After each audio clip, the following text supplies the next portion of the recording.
Welcome back to Babes in Bookland, your women's memoir podcast. I'm your host, Alex Franca. Today's guest stowed away on a train as a child, survived a decade of opioid addiction, fled an abusive marriage in Egypt with nothing but her daughter and her will to survive, and then sat down and wrote every single word of it. Katya Dunko's memoir, I Drank from the Nile, is one of the most jaw-dropping, gut-punching stories I have ever read. It spans 4 years and 4 countries, and it will not let you go. But here's what stayed with me the most. This is not a story about what happened to her. It's a story about what she chose to do next. Because somebody has to break the chain, and Katya broke it.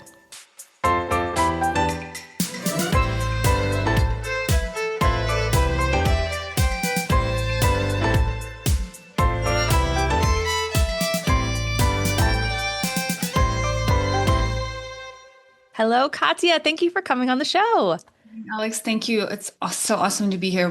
I found your memoir so compelling, with many moments that left my heart broken and my jaw on the floor. You don't shy away from exposing your darkest thoughts and experiences, and you take accountability for so much. But I think your memoir is also your journey of realizing that you were attempting to carry many weights that weren't yours to bear. The weight of you trying to prove your worth to people who should have been proving theirs to you, the weight of an extremely traumatic childhood without the tools to process what had happened to you and that it wasn't your fault, the weight of a toxic relationship with strength and a damaging idea of what it means to be strong in this world, the weight of love, wanting it, deserving it, but not feeling like you deserve it. Ultimately, you learn that your worth can't be found in others, that loving yourself is the most important love, that recognizing and accepting that horrible, traumatic things happen to you doesn't mean that you are weak, but is actually a sign of strength and the first step towards healing and resilience. And through your memoir, we're reminded of all of this too. Thank you so much for sharing your story with us. It was very moving, and I'm so excited to talk with you about it today. Me too. Thank you. That was a really good analysis of it. You hit it right on the spot. So my message is conveyed. So thank you for that too. Yeah. Okay. So before we get into the meat of the memoir, I'd love to talk about your process. You let us in on it a little bit. You said that it took you 7 years to write this memoir. Did you ever think about writing it as a fictionalized novel at any point, kind of hiding behind your story instead of, fully exposing yourself? And let's just, for our listeners, you got married, he's an Egyptian, and you left Egypt with your daughter without his permission. And that's Correct. what you were talking about, the guilt and the trouble. And we'll get in more into that, but just so people are on the same page with us. Yeah.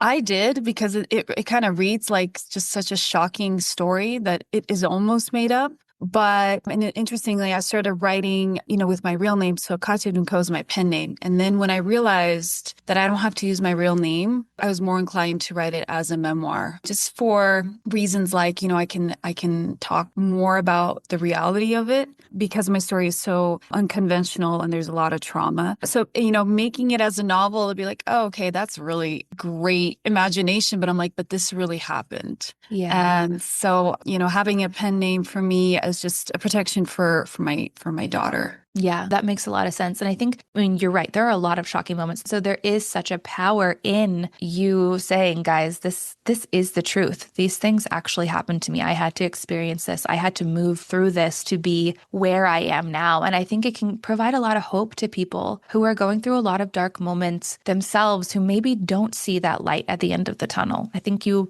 provide that light for them. Yeah. And I'm nobody special. And there's so many crazy and painful stories out there, realities that people live through. And so, I would kind of do everybody else a dishonor if I didn't say that this is real. A lot of people do shy from their traumatic past. And, when I was spoken to a few of them, their stories are insane. I was like, you need to write a book. And so just by me showing that it's okay that if you have this bad past, that doesn't mean you're a terrible person. And I think a lot of people I can't generalize everyone, but there are a few that would be like, oh, wow, I can't tell you where I came from, because then you'll think, she's messed up. Or she's, So that's where I was at. And choosing to write it as a memoir felt right, that I'm honoring the people that are going through a lot of bad stuff, that it's, you can't talk about it. It's okay. Here, I wrote a whole book about it. Yeah, yeah. I think that there's a lot of like internalizing, especially internalizing shame. When you're right, a lot of people's traumatic experiences, things that happen to them, especially with you in your childhood, it's not your fault. Yet, like I said earlier, it's this weight that you feel is your burden to bear. And I think the more that women like you and people like you share your stories, the more that other people can realize, okay, that's not my weight to bear. That Mhm. doesn't reflect me and who I am now and everything that I've worked to. In fact, it shows what a badass I am. I mean, I think you're a badass. Yeah, and I think, we all love a strong person, but we don't really understand what made them a strong person. We don't we'll compliment the hero or we'll praise the hero, but the hero went through a lot of stuff to become their own hero, right? Yeah, writing it was 7 years, like you said, and there was a lot of points that I kind of wrote at the end, just because when I write, I had to put on that hat again, and I had to like just it was a form of going back in time and just feeling everything, sight, smells, and I would be so in that lane that when it came time to be like, oh, I have to make dinner, and my reality was just still in the past. It was so hard to switch between the two because you have to relive it to tell it honestly. Yeah. That was probably the hardest part of writing this whole thing. Did you come across like something that you could do to sort of like, all right, stop, Katya, I'm done writing and now I'm back in, mom mode or, person not writing the memoir mode. Was there anything that you found or were you just still kind of like trudging through it? I was actually about the first couple years doing it, it was during COVID. That was not a good spot to do that, Yeah. because you're stuck inside the house. It kind of took me down a little lower, and there was a point that I stopped because I was like, this is just too painful. I'm the advocate of not being in the past, but how do you convey this story? Then about 3 years in, I had a therapist. So I told her, I was like, look, I'm writing a book about my life and my memoir, and there's a lot of pain in it. And so her and I, we every week we would meet up, and she would help me. I just kind of lay it on her instead of just taking it out on someone else. That is such good advice, I think. So you had someone kind of guiding you through these painful moments, and she was also able to kind of guide you out of them. Yeah, seek help, professional help, mental help. There's nothing wrong with that. Yeah, and you are the first person who's actually brought up using that tool like simultaneously while writing your memoir. And I'm kind of shocked by that because you're right. Memoirs are exposing a lot of painful parts of our lives. And so I think that that's such a healthy way to approach it. Good for you, lady. That's incredible. Thanks. Was there anything that surprised you? You write in your introduction that you kind of started off writing this memoir as revenge, but then it Yeah. became so much more. So talk me through that process of how it surprised you as it unfolded for you. Interestingly, so when well, like I said, I started writing in the beginning, and I wanted to make sense of, did I do the right thing? Because I felt, in a way, I felt empowered that I left, but at the same time, I was a criminal, and I felt guilty for what is to come, or with my daughter. So I was like, okay, am I a criminal? Like, well, I am. And so kind of dealing with all that guilt at that moment, I was like, no, let me go back and just write everything that happened. Everything from when just to make sense of, and he was also very manipulative and abusive. So for me to kind of just paint my world, am I crazy or did this just happen? So Yeah. when I wrote it all down, I'm like, no, no, no, this happened. I'm not imagining this. I just ran away and I did, and I escaped. So what surprised me writing is first as the revenge, and then I was like, I can make this a real story. When I got a literary coach, we had an interview, and she's like, okay, what's it about? And I told her, she's like, wow. I was like, yeah. So, but I was like, I don't want people to like me. She's like, what? It's like, I don't want them to like me because they won't, because I made bad choices and I really wasn't in the right headspace. She's like, well, you're the hero of the story. And I couldn't believe her. And so what I wrote was almost like, it was embarrassing to write about a lot of my past and pain. But as I looked through it, she was right. I was the hero of my story. So I've had the strength all along. To me, it almost sounds like you started off as a way to remind yourself of why you did what you did, to work through the manipulation that you experienced by this man and also maybe some of the other men in your life, which we'll get into. But through writing your memoir, you also came to recognize these solid truths about yourself, that you are the hero of your own life. Mm-hmm. You gave us all the pieces of you. You thought that they were unlikable because you had been conditioned to believe that you were unlikable. Hmm. But Exactly. ultimately, we watch you find your strength and we find strength in ourselves through your story too. It's what I say, it's the human condition. It's raw. And I didn't want to just like trauma dump on you. I wanted you to relate to me because I know that we all make mistakes. And I didn't want to portray myself as this, oh, look, I went through all this bad stuff. Everybody did it to me, and then I made it out. I'm like, no, you're going to not agree with me. You're not going to like my decisions. I didn't like them, but that's what took me to the next level is taking accountability. Obviously, at the end, we'll get there, but forgiveness for yourself and your mistakes and taking accountability even when you're wrong. Hmm. Only when you're wrong, Katya. Don't take accountability when you're not wrong. No. Yeah, only when I'm wrong. So Yeah. yeah, I cried a lot. I cried a lot, but I cried a lot for that me in the past. I Yeah. mourned her. I hugged her, and I'm like, I'm going to tell that story anyways. Like, come with me. And in my book, I do separate. There's two versions of myself, not in a split personality type of way, but that was how I felt. I felt trapped in the past, yet I'm trying to break free from it. And now I'm the narrator that's looking at the two girls. And so I was like, trust me, I'll take you through to the end. And yeah, you did wrong and you did wrong, but we are here now, in the future, 7 years now in, you're okay. And it's safe for you to talk about it. Yeah, I think you mothered yourself Yeah, through your memoir. Hmm. pretty much. So Okay, so walk me through the title because I thought that was really, I had never heard of this phrase, I drank from the Nile and what it means. Was there just like a light bulb moment as you were writing it? You were like, ding, ding, this is it? Or did you always know this was the title? it was always the title. Okay. As soon as I started from the beginning writing on my laptop, I labeled my Google Doc, I drank from the Nile. Always been. So that is a saying in Egypt that when you drink from the Nile, that you are destined to come back. And which I did because I traveled there and I came back there multiple times. But the cover shows me walking away from a Nile that you would think is behind me because I'm in the desert. And that's saying that, you can't claim me forever. It might be a destiny, but I can choose another one. I think it was such a great metaphor for addiction too, because addiction is something that you keep coming back to, keeps pulling you back. And ultimately, it's up to you to Mhm. find the strength or whatever to walk away. Yeah. It's a beautiful cover, beautiful cover. Thanks. Addiction, right? Let's get Yeah. into that. We will. But before, so your memoir is self-published, correct? Yes. Okay, so walk me through that journey, the decision making behind that process, and what that's been like for you marketing your book, getting your story out there.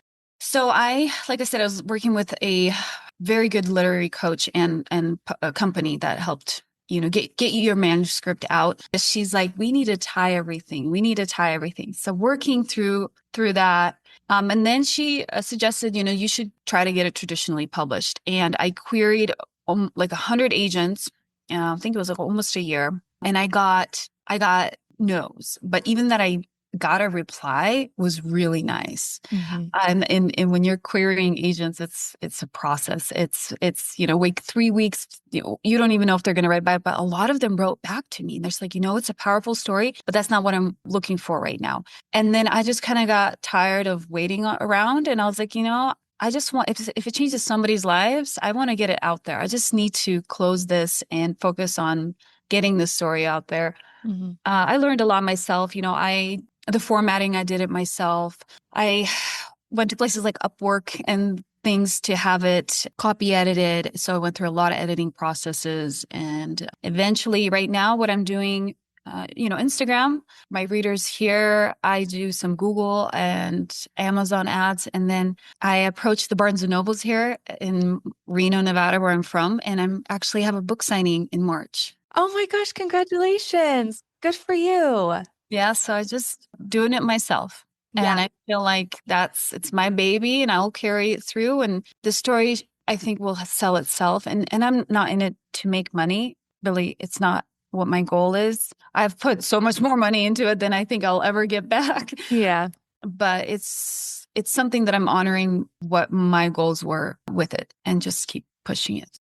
Yeah, that's incredible. And you maintain a lot of creative control. And just because you get a traditional publisher, that does not mean that your book will even be marketed well or have a lot of success. So maintaining ownership of it and going out there and hustling, I think that's amazing. And I saw recently online that you're donating the proceeds of your book. I mean, you really aren't making any money off of it because right now you're donating the proceeds to. It's the children of heroes in Ukraine. So because my family is still there, I take all the profits and, donate there. It's the way that I give back. And this money is not going to be life-changing to me right now. I would rather give it to somebody that it will change their life. That's amazing. Thanks. Yeah.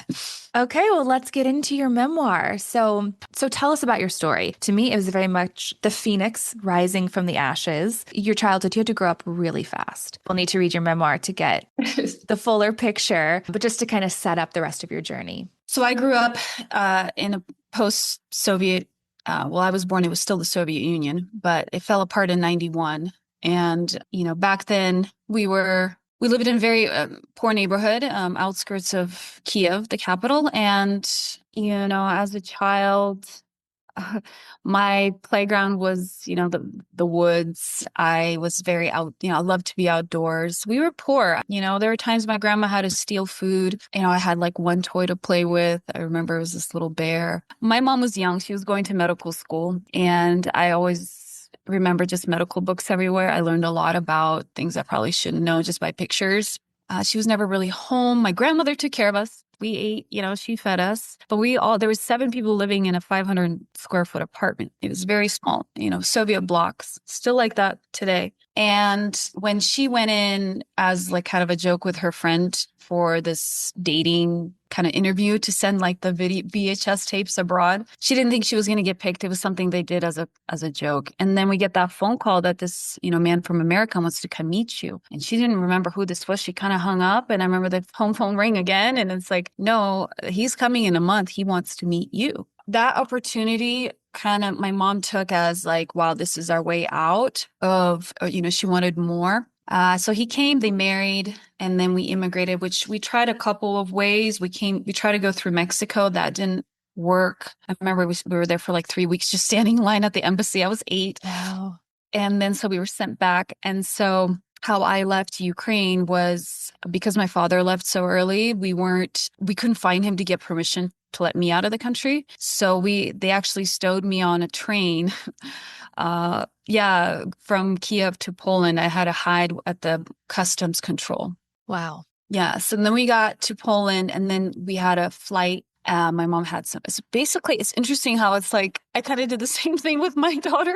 I'm like, this generational stuff. I was like, You man, can't outrun it, man. It's no, but I crazy. hope I have a better outcome for that. So Yeah. anyway, so childhood like that. I mean, we came to Alaska, very interesting place for me. It's, I was in a city of 3 million people to a very small town, middle of nowhere. We had a farm, and my mom was always just heavy into drinking. And so that kind of put a wedge in their relationship. And to this day, I still she's not in the US anymore, but she's still very upset by everything, and I'm part of the problem. So her betrayal, she kind of has always been rubbing off on me. Like if I wasn't there, she didn't have to make a better life for me. She wouldn't have made this choice. I was always blamed. I was always blamed for everything that's bad happening, the divorce, the this. So yeah, she's an interesting person. So.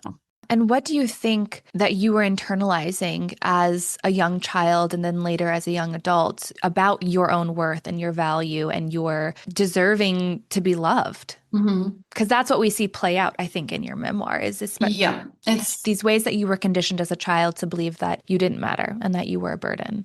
I always thought that maybe if I work harder, maybe if I just keep my mouth shut, maybe if I, clean up her room, put her stuff away, maybe she won't drink that night. Maybe if I have straight A's, which I did, maybe she'll, feel happy about that. So I was always trying to be seen, like please, or like, hey, what, and quiet. Never I was allowed to speak up just because I didn't want to stir it. And so I think I wanted someone to recognize me for who I am, because my mom was growing up. She's young, right? So I've processed this, and she's growing up, but then she forgot that I was also growing up. And so I kind of became that parental role or her sister to her. she'd come for advice. And so I kind of have to be like, okay, what advice can I give? And so, yeah, I kind of, that's what I learned is that I had to earn my love in Yeah. actions and through not stating what my needs are. Yeah.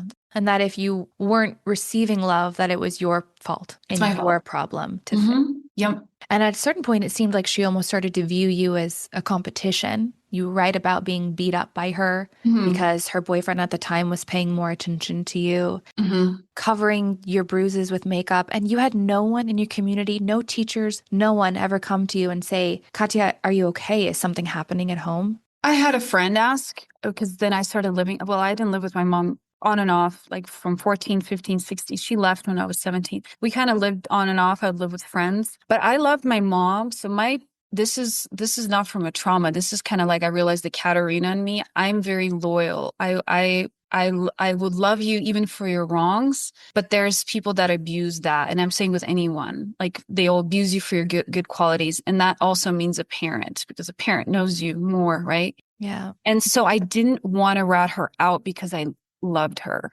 Yeah. It's my mom. I still could see her pain in it. Yeah. And I believed that the world outside of her drinking and her whatever drug use or pill use, there's this good person inside. I always believed because there's no way I believed like, well, then if you're bad, that means I'm really bad. And I think Mm. I didn't want to believe that. I come from such a horrible mom and I always saw her trying, but she always fell victim. She didn't have that strength to just be like, okay, this happened to me, but I don't need it to be my narrative. Yeah. So maybe it's my Ukrainian or my upbringing where we are required to honor and love our parents. There's probably a big influence on that. Mm-hmm. I think I put that in the beginning in my book saying like we in my culture we don't talk bad about our parents because that's a reflection of who you are. But I'm like I had to let that belief go Yeah. because I kind of just tested it. And she's a great woman in a lot of ways. I think she just didn't know how to deal with pain. And that's something that you either do, you try, you do, or and she didn't try or do. So but I try. I mean, there were times, and there's so much I can't write in one memoir, but I learned to drive when I was 14 because my mom would be at some bars and I had to pick her up. So I learned to find her in her friend's house. I learned to drive a car and take mom home because we have my sister coming tomorrow in the custody. So if there was moments that if I wasn't there, my sister would be taken from her. Right. She was just gone. Drugs, alcohol. And so I knew that this was wrong. And so, but at the same time, I couldn't fully escape them. So which my book is a lot about is my opioid addiction. So, Let's get into the opioids. And it was actually your mother who first gave them to you and introduced them to you. You were cleaning homes with her, Mhm. right? And then you suffered an injury. Will you remind me? Where we worked was at that time, she was the senator of Alaska. And she had a huge property. I mean, they had their own plane and their own runway and a part of Wow. the lake. And it was just huge property. And so I was, mowing the lawn. I was tending the flowers. We had a garden. And so not only cleaning inside and making jelly and all her meals and everything. It was a lot. And so I just hurt my back. I think we were transplanting trees at that point, and I just couldn't carry that stuff anymore. And then I said, I was like, my back really hurts. I can't go to work. And I remember it was this little half Vicodin sliver. It's like, here, this will help you, which it did. Yeah. I mean, yeah. Yeah. It did. And I wanted more. And Yeah. then I wanted more. And then I found that she had a lot of it and I would steal it from her. And then just being, a teenager in Alaska, which is a huge problem, is drugs, Because opioids, there's and not a heroin. lot to do there. Not a lot. So everybody's into that now too. And so it's kind of just a combination of everything, just a bad environment. Yeah. And then I liked them too much. I wasn't that person, I was that person that put the labels on, do not take more than 3 days or you Yeah. will like them. And I had that personality. And I think genetically, I'm more predisposed to it because I've read into it a lot is if you have parents who have suffered from chronic depression, which my father also, or alcoholism or any kind of, he's an ex-alcoholic, Yeah. you're more susceptible to depression and addiction personalities. And so it was just a perfect environment for me to expose that part of me. The perfect storm. Yeah, and she was abusing him at the time. I mean, I just couldn't figure out how she had not even in a prescription bottle, but a sandwich baggie full of Vicodin. I'm not sure where she was getting them, but that's something I would then, I mean, at 16, 15, I would go into people's homes and I would try to look for those pills. That's how much I couldn't, I had to have, at least a little bit a day. Hmm. So that became like so shame. I was ashamed of that at the same time. I didn't want anybody knowing. Yeah, you couldn't get help because you didn't want to expose that secret. And then Hmm. throughout your memoir, you have these moments of clarity. You realize that the drug usage was a worn out bandage on a deeper pain that you weren't quite ready to face potentially. I mean, you talk about multiple times like, I need to stop, and I'm stopping, and I'm going to stop. Why do you think that your drug usage continued as long as it did? Over a decade at least, right? How many years would you say? It was about 10 years, yeah. Okay. From 15 to 25. Okay. Why couldn't I stop? Because I didn't want to meet the person on the other side because I knew what I was numbing. Yeah. Like I knew, when like, oh, I just don't want to think about it. And some people, drink a glass of wine to deal with it. It's just a vice. And I took the pills not to feel high anymore. I mean, enough of them, yes, but I need to have a little bit just to feel normal because obviously the physical withdrawals are terrible. And then for me, it was a lot of the mental stuff. It kind of, it's me being stuck from 0 to 15. It's that stuff I had so many questions about and nobody to ask, which a lot of us don't. Yeah. And I just kept numbing that part. So I was like, gosh, I know if I stop, I have to meet that person. And Hmm. I wasn't ready to meet her at that point. Yeah. Yeah. You do actually do a really great job of describing the physical effects, putting us in your shoes and letting us experience that like need, that ache for you to get to balance, get to zero. It's like every day you started in the negative and you needed the opioids to Mhm. get to zero so that you could handle some of the questionable decisions that you were making, which, Yeah. you talk about and we're Mhm. about to get into. But then at a certain point in your memoir, you do decide to quit cold turkey, which is absolutely insane because in theory, you could have died from the withdrawals, right? But at Yeah. a certain point, you just were like, I'm done. It's enough. Talk to me about that moment. The decision I made very high, very in a very happy place. At that time, I kind of leaned in stronger to my faith. And I had this bargain with God that if I got the second chance, if I finally, I drank from the Nile, I'm coming back to Egypt with then I didn't know, but will be my husband. I was like, okay, let me do it the right way. So because last time I came here, I was a drug addict and that didn't go well. Let me just start over. Let me be clean so that I remember when I arrived, I didn't have any more. I thought I did. And then I was searching frantically in my bag and I was like, oh shit, we're doing this. Well, I knew where all the I knew how to get them there. And I would Yeah. pass them on my way to work or drive by them and I would just be like drooling for it. Yeah. But I just wanted a clean start. I was like, okay, I'm gonna quit my pills, but in exchange, I want, a happy marriage or Yeah. a good partner, and I want a family more than anything. Interesting. I was reading about when you do quit any kind of addiction, you're not allowed to make any life altering decisions for like at least a year because your neurochemicals and everything is so imbalanced and you're more of like impulsive or there's the guilt. There's so much other emotions that are rising. And so it's almost like I wish I had help because then they'd be like, okay, you need to come back. You need to sit here. We need to talk about your mental health, not try to figure out a marriage in Egypt. What the hell are you doing? Yeah. Is there any sort of mental health support set up in Egypt? I imagine the answer is no. Not that I'm aware of. For drug use, probably not because it's not allowed. I mean, there's not even real alcohol stores there. Like getting alcohol, you gotta, it's a black market type of thing. I'm not sure that they just believe it's not a problem there, but it is a big problem there. It was so fascinating learning about life in Egypt, and I can't wait to get to that part. But I want to read this. You write, I felt like a fraud meeting myself for the first time. None of the pain I was running from could be healed with truckloads of synthetic opioids. Instead, the pain was amplified, as though I had been keeping it down like an inflated ball underwater. Everything, down to the gritty details of my sad childhood, came bobbing to the surface in that first conscious moment of clarity, awaiting to be processed. But do you feel like you processed it then? Because it still feels like there was a lot of life that was lived before getting to that moment of processing.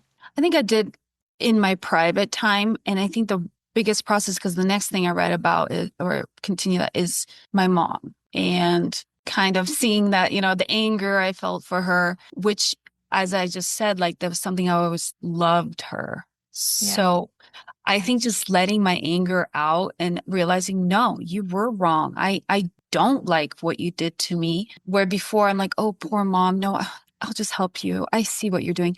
Just pressing that anger down was one of the things I let out in private because I wasn't living with him. We're not allowed to live together until we're married. So I had this life with work with him, and then I would come home and just break down. Actually, I have a lot of my journals about it. I wrote her many letters. I wrote myself letters. And since I studied psychology, I was kind of my first patient. Yeah. you know, Oh, you were psychoanalyzing yourself. Yeah. at that moment, I was like, Yeah. okay, but if I hang on to it, and I did hang on to it, and I didn't process it, and I didn't feel it, and I just, pitied the ones that hurt me, that's not healthy either. I thought I was Yeah. being the strong person that, oh, it's okay. It's okay. And that's wrong because I kept putting all that pain and holding it down. I should have been like, why are you giving me all these pills? You gave me these pills. I need help. Do you need help? None of that was ever talked about Yeah. because we just kept pushing that pain down. So pain to power, right? So what is it? If you let it sit inside of you, you're going to turn to a vice Yeah. and then it will eventually come up. And so the way I process it is just feeling anger. Yeah. And that helped. You had to feel and acknowledge the anger first, right? Mm-hmm. Like you can't skip that step. Mm-mm. I mean, it makes sense reading your story. You were never taught to be the main character of your life. So how could you? Yeah. That you had to learn a lot, and you did, and you take us through it. I mean, it's honestly remarkable that I'm sitting across from you right now, and you are so just, you seem so grounded and so sure. And obviously, look, we're all works in progress at all points. Yeah. Do you feel like you have sat and been like, wow, I'm kind of amazing, like that I did this? Have you? Yes. Yeah. Good. You know how I felt it though? With tears. Yeah. I pat myself on the back and I'm like, you know what? I am good. It's okay to be good. And when I cried for myself. I was like, why didn't I allow myself? Like, who told me not to feel this way? I should, and I did. It's been, I think the last kind of 3 years, 4 years, I started like really living is what I was telling everyone. I was like, I really feel okay. Like I'm actually loving myself. It's interesting. Very interesting life. So I think it is something that can be really difficult to admit and acknowledge because it almost seems like we're not supposed to. But I'm right. glad that you have. Let's talk about chasing love. Mm. Before we get to the men, and you've talked about your mom quite a bit, and she's not here, but do you still have a relationship with her? I did when I moved back here with my daughter for a little while. She was happy that I did that. She needed me because I was back in America for her own needs as far as Yeah. like a financial gain. And so I realized that about 3 years in, and I had to cut off that relationship. But yeah, she doesn't call, and my daughter, she doesn't really talk about or ask about her. So I had to be like, well, that's not right. Why should I reach out to you when you don't really want to know your granddaughter? And I will help her. I will send her things or through my grandma. I ask about her, make sure she's okay. But I cannot talk to her. Mm-mm. You feel like you finally released whatever it was you were looking for from the relationship with your mom. You've let that go. Yeah, because at the same time, I'm a mom. So what do I explain to my daughter why your grandma's not around? It's better for her. For my thing is like it's either in your life, in our lives, or you're not. And I'm not Yeah. going to sugarcoat what you're doing. If you're not asking about her, I just say, hey, I don't know where grandma is. Yeah. I don't want to. I don't want her to keep breaking my heart, keep breaking it, and then my daughter's heart. So I can't. get that. Okay, well, let's talk about these three men that you bring up. You write this. I thought I was wise beyond my years, but every man I met treated me like a child. Life had taught me a lot, yet I constantly failed to apply that wisdom. I know that I was doing wrong by getting into pointless romances, aimlessly roaming the world, and putting drugs in my body, but I kept running from myself. What do you feel that these men made you feel about yourself? Because you write at one point, if I couldn't prove my self-worth to my mother, I would prove it to Lucas. And Lucas is kind of this first figure in your life, this love. You were living with him in Reno. Things are healthy, according to you, but you're taking drugs without him knowing. And then they get shaky, and you're like, well, I'll go to Egypt and I will become the woman you deserve. So, talk to me a little bit about Lucas. Obviously, like I said, our listeners need to just buy your book because you go into it in such great depth, but, just give them a taste for now. So he was always my role model in this most stable man that I have seen in my life up to that point. I felt like he was an entrepreneur. We met on campus. He was older than me, 12 years, very cultured, worldly, not biased. He could talk to anyone about anything, just such a positive person. And he really is, he still is to this day. Great man. But, I felt like I wasn't good enough because yes, I was doing drugs behind his back and because of my past. And he knew about my mom and my bad relationship. And it's somewhere in my head, I'm thinking like, oh, he thinks I'm like her. Mm. So I wanted to please him because I wanted to be his equal. I just thought he was like the greatest person I've ever met. And so there's always this part of me that like, well, I never stopped to think like, well, if he picked me, so maybe I'm good in some ways. No, there was constantly, I wanted to be better for him, but I knew I was flawed. And so being flawed, I thought if I told him that I felt he wouldn't love me. Mm. There's so many other women out there. And he was, he was a very wanted person. So I almost had to kind of, not that who I was fully was a lie to him, but definitely my drug and what's in my head, I couldn't tell him. I wanted to be like, hey, listen, I've never told anybody this, but like I take pills and I don't think it's good. And so a lot of our fights would happen because I was coming down off of pills. Yeah. And I was just rude, always just taking it too far because Yeah. all I'm thinking about right now is like, I'm going to, my heart's racing, I'm sweating, I'm shaking. I just need my fix. And I have no idea when I'm going to get it. And you're in the way right now. It almost felt like you were playing a role, which you talk about kind of creating Katya as a role, but Mhm. but playing at who you thought Lucas would find the perfect person to be. You were afraid to expose all the things that you had internalized as things that were Mhm. wrong with you, when really through your journey you realized that, it wasn't your fault. It was just a really interesting way to read about how if we don't acknowledge our pain, how it will seep out and destroy things in our life that we do so desperately want to be good in our life. And so you Mhm. have to go through the work and you have to go through the journey. There were times where I was like, Lucas, you need to be communicating with this woman a lot more. And like, he did seem to bail you out when you Yeah. needed him to. But Yeah. then there were times where I was like, as someone who at this point was really like on your side rooting for you, I was like, no, I don't think he's as good for you as you think he is for you. Yeah. And then eventually, yeah, I've discovered that too. And then my editor, she's just like, gosh, you have this such like a, you know, romance book type of love, like fairy tale love towards him. She's like, take this out. I was like, but that's how I feel. She's like, Yeah. why?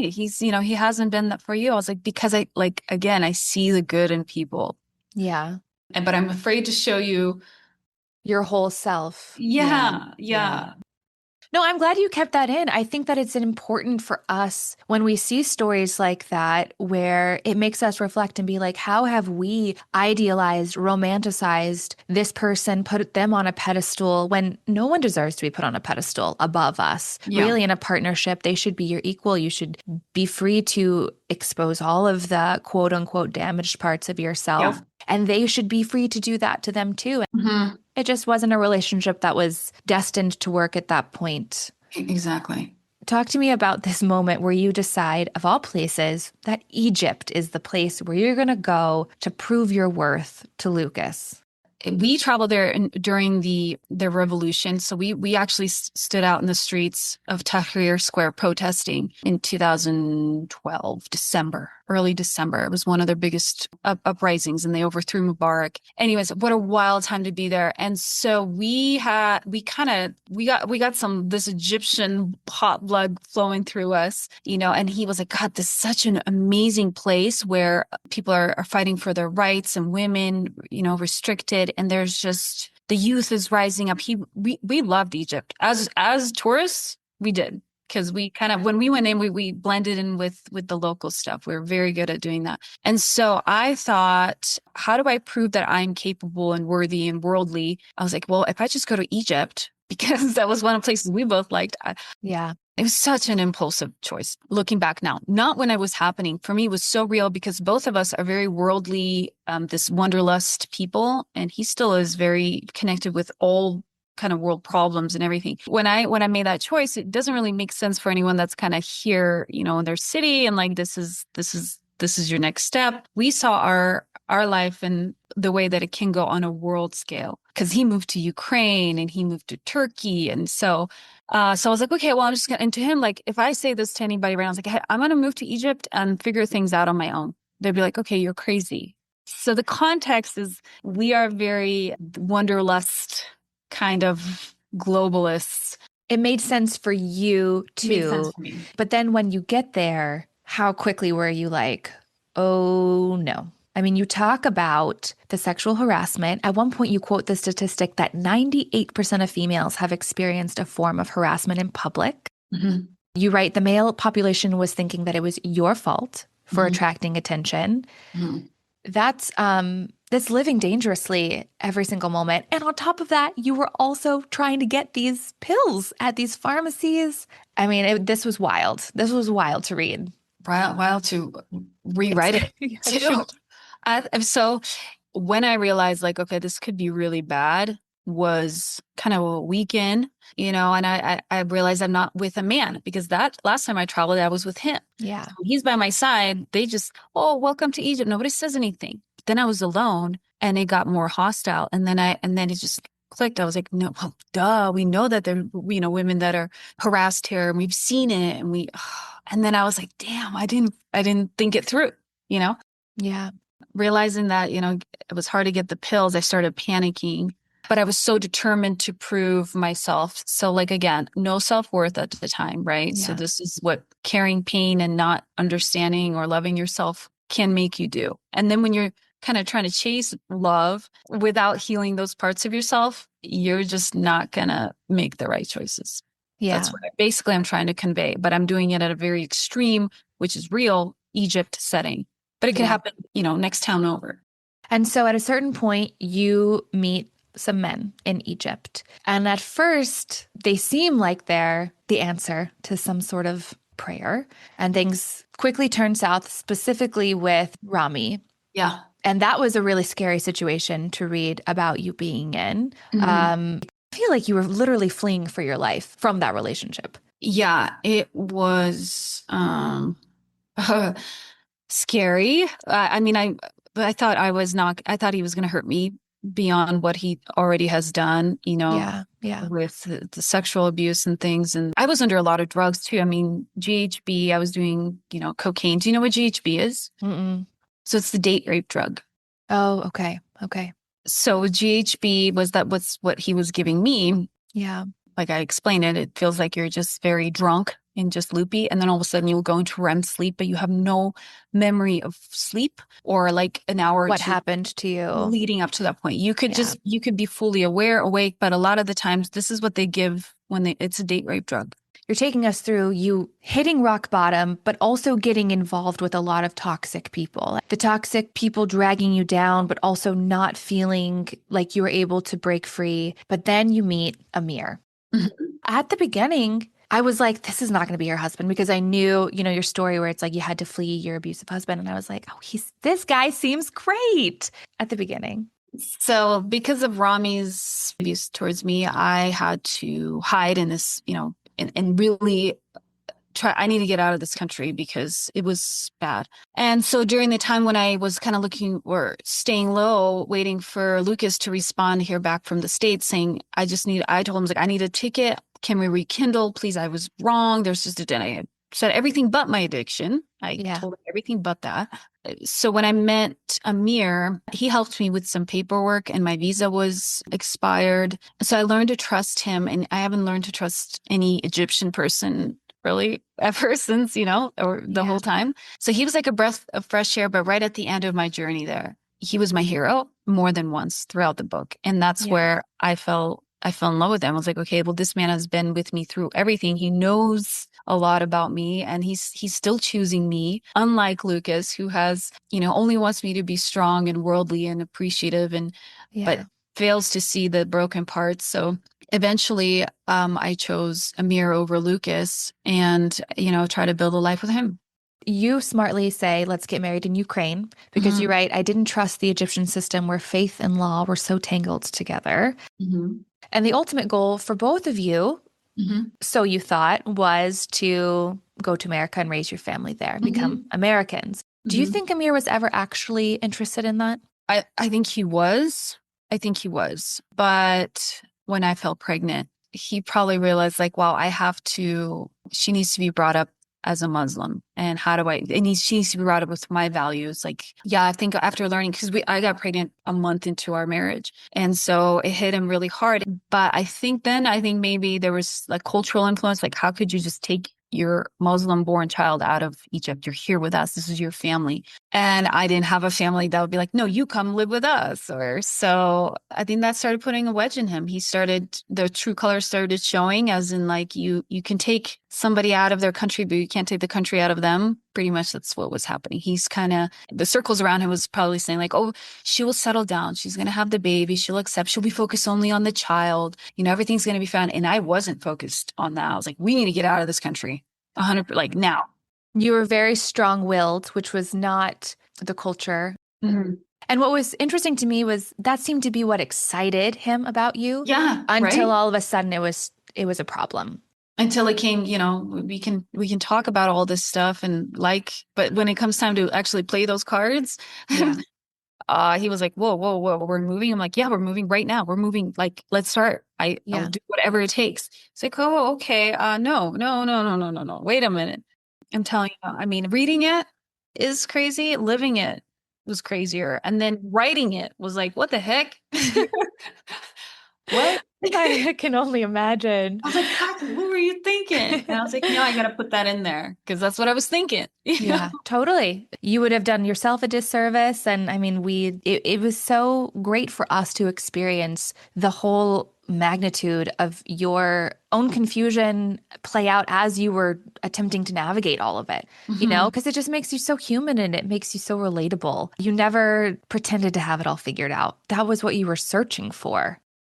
Hmm. So your daughter is born in Ukraine. She's born. We were already having problems. I know he's cheating on me. He already wants to Yeah. leave Amir, the marriage. Yeah. And I know I'm in Ukraine with her.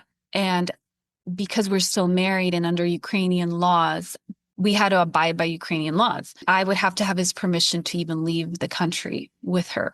You talked about that with your father. They couldn't find him, and so you had to stow away. Yeah, you have to have the father's permission. So I was like, I had to keep my head on my shoulder because I needed him to come back and sign some documents. So Yeah. to pass my citizenship to her, I needed him to come back out to Ukraine to even do all of that. So because we were married and his name was on the birth certificate for her. I mean, I could have left, but I can't leave with her.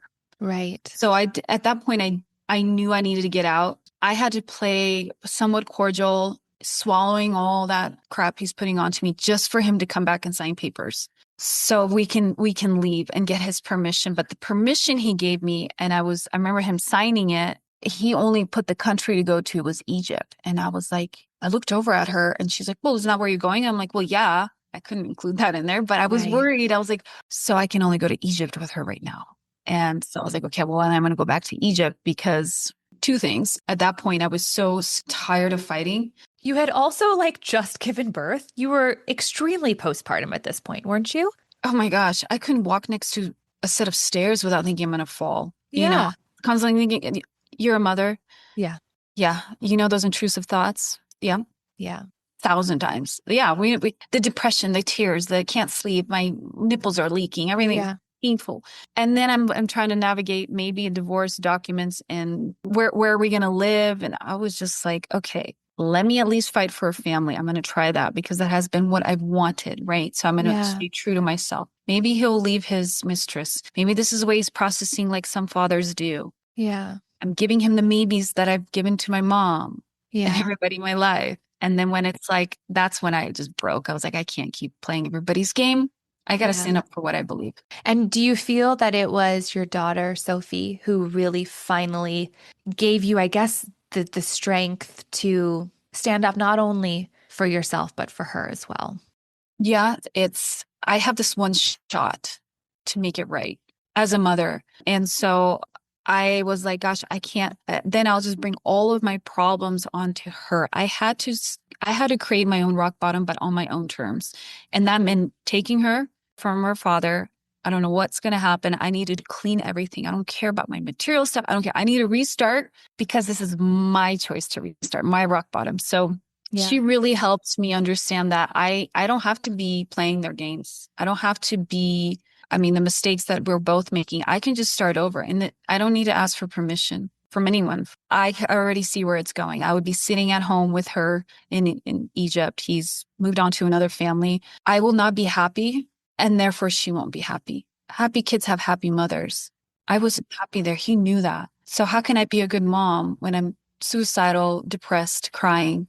It Yeah. just doesn't make any sense to me. And you specifically had to leave Egypt because of the Sharia law, where if you guys got divorced, you wouldn't be able to remarry, or else you would lose custody of your Lose daughter. custody of her. Hmm. And you take us through those heart-pounding moments in the airport of you escaping with your daughter and you come to America. This is where you've been now for the past. 8 years, yeah.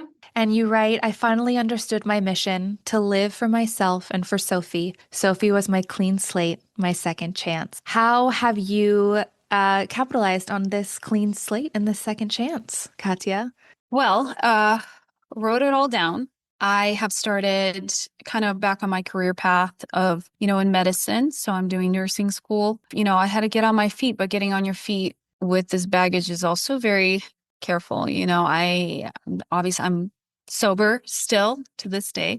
I got remarried 2 years ago. Awesome. Yeah. And so we're building, our family or our life with her.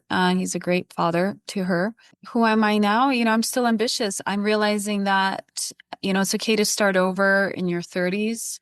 That blank slate. She came as this pure being into this crazy world we live in today for, with whatever is going on. But Yeah. it's my responsibility.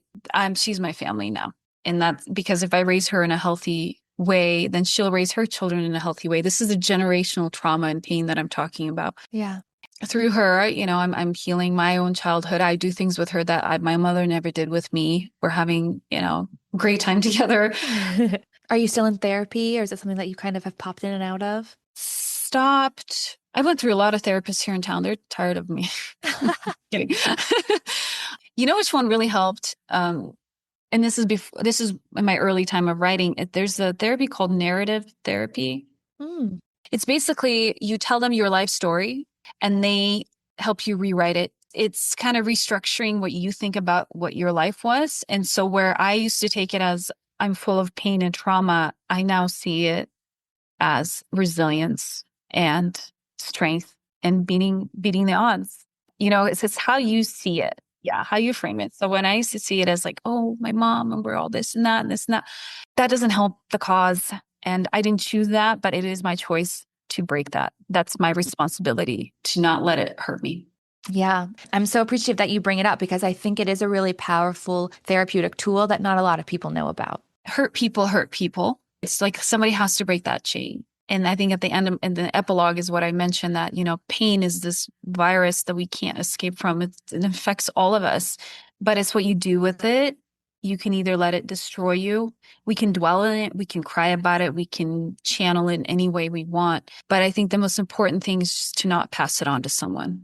Yeah, I think you do have to acknowledge it and move through it in the way that works for you too. Because I think a lot of people think that putting pain on the back burner means it goes away. No, it doesn't. And No. that's also what your memoir shows too, is like Mhm. you tried that. You tried to numb it. You tried to ignore it, but you did so much work to get yourself to this place. You did it. You made all those choices for yourself. I had to stop blaming, even though there are people to blame. But if I just kept blaming someone, that doesn't take accountability for what pain is. It's my responsibility to do that. If you're the mother or the father or the person that does deal with that pain, whether it's yours to begin with or not, and we know it's not yours. We know the trauma. You didn't choose that. Yeah. Nobody chooses their pain. You can be that better person in this world. You can be the better mom, dad, grandma, auntie, brother, sister. I want my book to encourage women to, or even I actually have a few men that read it. I think we sometimes forget that we have the power to rewrite our story. And what helped me through my insane life, and there's so many insane lives, is just, whether it's faith driven or just the fact that you're alive on this planet, you got to love life and the experience more than the pain and the trauma and the bad experiences that happened to you. I think that's how it helped me through everything that I was always going for. You kind of zoom out and look at life as this one opportunity, and if we pick this part and we let it stick with us, we are missing out on myriad opportunities around us. Yeah.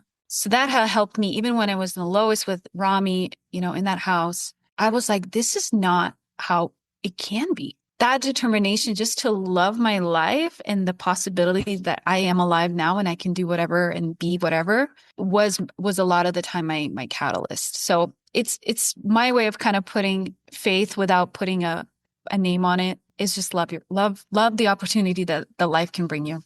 Yeah. Good and bad can happen. So why not believe that the good can happen? That is so well said. And I think that your memoir demonstrates that. And I think our conversation today demonstrates that as well. Thank you, Alex. Before I let you go, I have two. So I have a question that I ask all my authors. How do you stay hopeful? Which I feel like you just touched on, but I like to just ask the question. I know someone, whether it's my friend, my daughter, someone needs me in this world, and Mm. and I need someone else. So just be a good person is what I try every day. Yeah. Seems like you actively choose hope a lot in your life right now.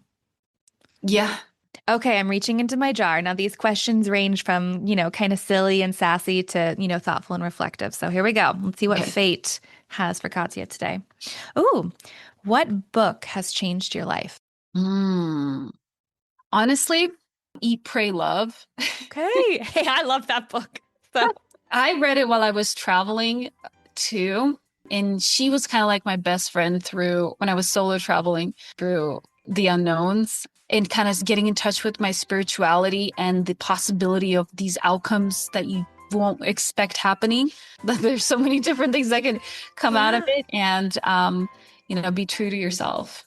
Yeah. Katya, I absolutely enjoyed chatting with you so much in our conversation. And I think that your book will change people. It's a powerful, compelling, moving story. So thank you. Thank you. Oh, it's great to hear. Even all of my hurts has a purpose. Pain has purpose. So Yeah. thank you for your time too. I love it. Awesome. Okay, love, well, have a good day. Take care. You too. Bye. Bye.